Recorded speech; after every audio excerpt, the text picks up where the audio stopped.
I just bought Diablo 2 Infernal Edition on Steam. It's basically a remastered version of the classic Diablo 2. Updated visuals, some changes, a bit of polish. And honestly, I'm still not sure if I regret buying it or not. Part of me feels that nostalgia kicking in, but part of me is wondering if I just paid for memories. So in this video, I'm breaking it without sugarcoating. Stick around because we're going to talk about whether this game is actually worth your time and your money. I'll walk you through my first 2 hours playing and look into the gameplay experience. We'll look at the graphics and sound.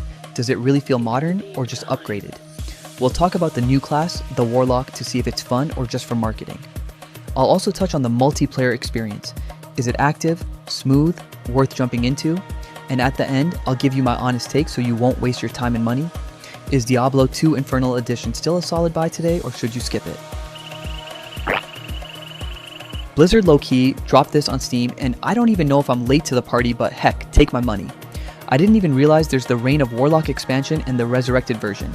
I'm not sure what I bought, haha, but when I got to the character selection screen, it looked like the Steam version already includes the Reign of Warlock expansion because the Warlock class is playable. I make videos about the games I enjoy, and usually the real fun for me comes from exploring the weird and unexpected stuff in-game. If that's your vibe too, hit that subscribe button and join the fun. Alright, let's talk about the gameplay. After my first 2 hours playing, I'm not gonna lie, the remastered version actually brought the feels back. More than the storyline, what I really like about this game is how flexible the builds are. Like, bro, I want to use a bow on a paladin. You can still mess around with your build and play it how you want. But for now, let's check out the new class while we dive deeper into the gameplay. First impression as a veteran player, everything looks familiar, almost the same. They definitely updated the graphics for modern systems, like higher resolution, more settings to tweak, but honestly, it's not some crazy visual leap. If you're coming from AAA games, this might feel like a downgrade. But if you're here for nostalgia, grinding, and that addictive character progression, you're in the right place. The visuals and sound definitely got upgraded. You can tweak way more settings now compared to the old version.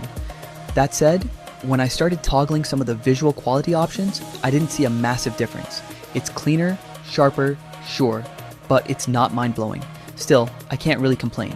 This is a 25-year-old game. The fact that it runs smoothly on modern hardware is already a win. But the sound, that's where I actually noticed it. I don't know what Blizzard did, but the audio sounds really good. I've been searching for you for a long time, Malice. Many adventurers have traveled this way since the recent troubles began. No doubt. It's crisp, it's clear. The spells, the hits, the background music, everything feels louder and more defined. I'm not some professional audio reviewer, but I played the original back then, and compared to that, this sounds like a modern game. That part genuinely impressed me. Let's talk about the new class, the one Blizzard is pushing with this remaster/expansion, the Warlock.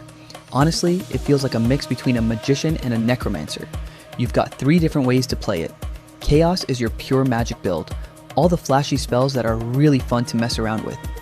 Eldritch leans more on weapons with some debuff skills, and since the Warlock's main weapon is a dagger, most of the skills line up with that. And then there's Demon, where you can summon demons to fight for you. Kind of like a necromancer, except necromancers summon the dead. I haven't explored everything yet, but the skills already look promising. I've played up to level 6 and tried the demon build, which is perfect for lazy people because the summons do all the killing for you.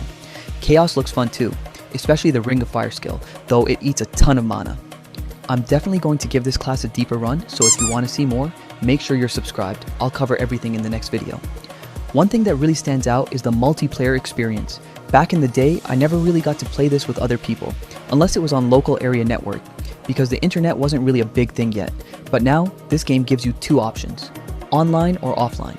Offline is pretty simple, just play through the story at your own pace, no distractions. Online though is where it gets interesting. You can still progress your character privately, but at the same time, you can play with friends. You can either make a room or join theirs, which makes it super flexible. And then there's the ladder, it looks like some kind of seasonal event. I'm not entirely sure how it works yet, but from what I've seen, it looks like a lot of fun. One thing to keep in mind, your online character progresses separately from your offline one. What you do in offline mode won't carry over to online, and vice versa. Here's my final verdict. This game isn't for everyone. I'm not sure if newer generations will really appreciate it graphically, but if you're playing for the story, whether you're a veteran or a newbie, this is a must-have. The remaster was designed to cater to both old and new gamers, so it's definitely worth checking out. If you ask me, and if you've got the budget, go for it. You won't regret it. My playstyle is all about experimenting and trying weird builds, and this game gives you pure freedom to build your character however you want. Plus, with the devs adding more story in this expansion, it's shaping up to be even more worthwhile for me. Bonus tip. There's a hardcore toggle in the character creation menu. My God! The devs are really giving us that extra thrill, and honestly, I think it's going to be super fun in the long run. I'm also going to upload another video showing how to enable your battle.net account and link it to Steam, which you need to do before you can actually play. This is mostly for those who got the game on Steam. If the video isn't linked yet, that means it's still in progress. Make sure to hit subscribe so you'll be notified as soon as it's up.